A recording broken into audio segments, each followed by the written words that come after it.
Youth sports, don't I know it? They are now a $15 billion industry, thanks largely to club sports and a lot of travel teams. Now, many families shell out a fortune for the kids to play sports, oftentimes year-round. But is that a smart move? Simply Money's Amy Wagner has some answers in this Consumer Alert. Club and travel sports can be a lot of fun and really hone your child's athletic skills, but that comes at a steep price. 20% of American families now spend more than $12,000 a year on sports per child.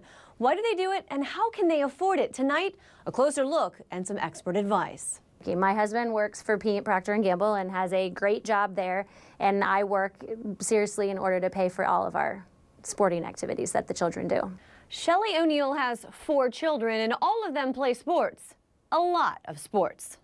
I have a 15-year-old daughter who is a gymnast at Cincinnati Gymnastics Academy. I have a 12-year-old son who plays for Cincinnati United Premier. I have a 9-year-old son who plays for Cincinnati United, also plays basketball, also runs track, and then a 7-year-old son who plays football, plays for Cincinnati United, basketball, and runs track. A recent study finds 63% of parents spend between $100 and $500 a month per child on each sport they play. 20% of parents spend more than $1,000 a month per athlete. O'Neill believes it. The expenses add up fast between fees, travel costs, equipment, and more, especially for her daughter, an elite gymnast. We have already deemed that we have paid her college tuition over the time period of her sports to this point. DJ Gruen, Simply Money's client service coordinator, knows how important it is to plan for the cost of kids' sports. As a father of 3 athletic kids and a volunteer coach himself. Today, 5:30 soccer practice, directly followed by 6:30 basketball practice, and then a 8:30 basketball practice. His advice: ask up front about all of the costs associated with the team and then budget for that amount. He also says it's important to be realistic about potential payoffs down the road. And you think, oh, well, my son's going to play basketball in college and maybe get a basketball scholarship.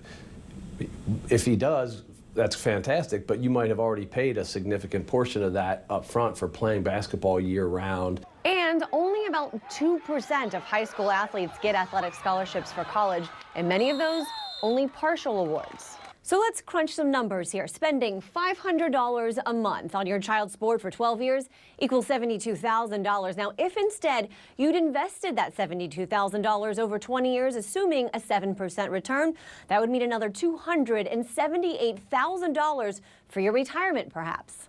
If your child wants to play but you can't swing the cost of club sports, look into school teams or co-rec programs. Swap athletic gear with other families or buy it used or in the off-season when prices drop. For travel teams, carpooling and sharing hotel rooms can cut costs. O'Neill says for her family, all of that time and money is well worth it. I do feel like soccer played a big role in me becoming who I am today, and I want the same thing to happen to them. But if they chose not to do a sport and they chose to go into music, say for instance, I would support that as well.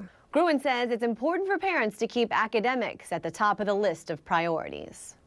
At the end of the day, I know plenty of people who play, who played college athletics. They all have day jobs today.